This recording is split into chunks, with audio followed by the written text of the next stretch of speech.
আবাসন খাতের চাহিদায় দেশে রড সিমেন্টের বাজার বেড়েছে, উৎপাদনেও স্বয়ংসম্পূর্ণতা এসেছে। তবে আবাসন ব্যবসায়ীদের অভিযোগ, বিশ্ব বাজারের তুলনায় বাংলাদেশের নির্মাণ সামগ্রীর দাম বেশি হয়, নির্মাণ খরচও বেশি। অন্যদিকে উৎপাদকরা বলছেন, ডলার ও জ্বালানির দাম সহ উৎপাদন খরচের তুলনায় দেশের বাজারে রড সিমেন্টের দাম অনেক কম। জাহিদুল ইসলামের প্রতিবেদন।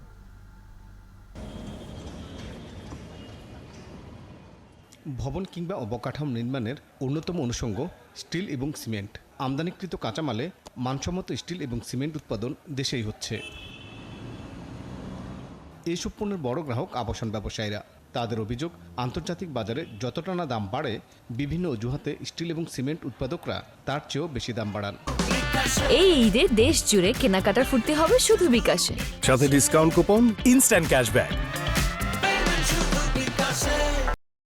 যদি এখানে লিঙ্কেজ ইন্ডাস্ট্রিগুলো তাদের লাগামহীন মূল্য বৃদ্ধি করতেই থাকে, তাহলে আমাদের প্রয়োজনীয় রড, সিমেন্ট আমরা অতীতে ইম্পোর্ট করতাম।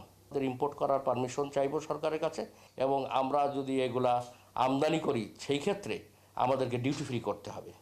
আবাসন ব্যবসায়ীদের সংগঠন রিহাব বলছে, নির্মাণ সামগ্রীর উচ্চমূল্য সহ কিছু জটিলতায় তাদের সদস্যদের তৈরি ফ্ল্যাটের বিক্রি গেল কয়েক বছরে 12 থেকে 13,000 ইউনিটে ঘুরপাক খাচ্ছে। একটা প্রস্তাব রেখেছি যে মনিটরিং টিম করা হোক, যেটা আপনার এফবিসিসিআই, বাণিজ্য মন্ত্রণালয় আমরা থাকবো।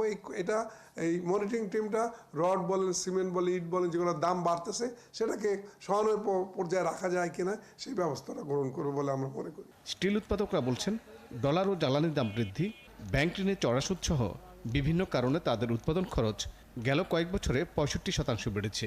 ওভারনাইট বিদ্যুতের মূল্য বৃদ্ধি, যে পাওয়া গ্যাসের মূল্য বৃদ্ধির জন্য যে পণ্য মূল্য বা কস্ট অফ গুডস সোলসের যে কস্টিং বেড়ে যায়, আমরা কিন্তু ইচ্ছা করলেই ওভারনাইট এটা মার্কেটে দিতে পারি না। ইন্টারেস্ট রেট বৃদ্ধি পেয়েছে, ডলার এক্সচেঞ্জের রেট বৃদ্ধি পেয়েছে, এবং আমাদের কনজাম্পশন ড্রপ করেছে, মানুষের বাইং ক্যাপাসিটি একটু স্লো হয়েছে।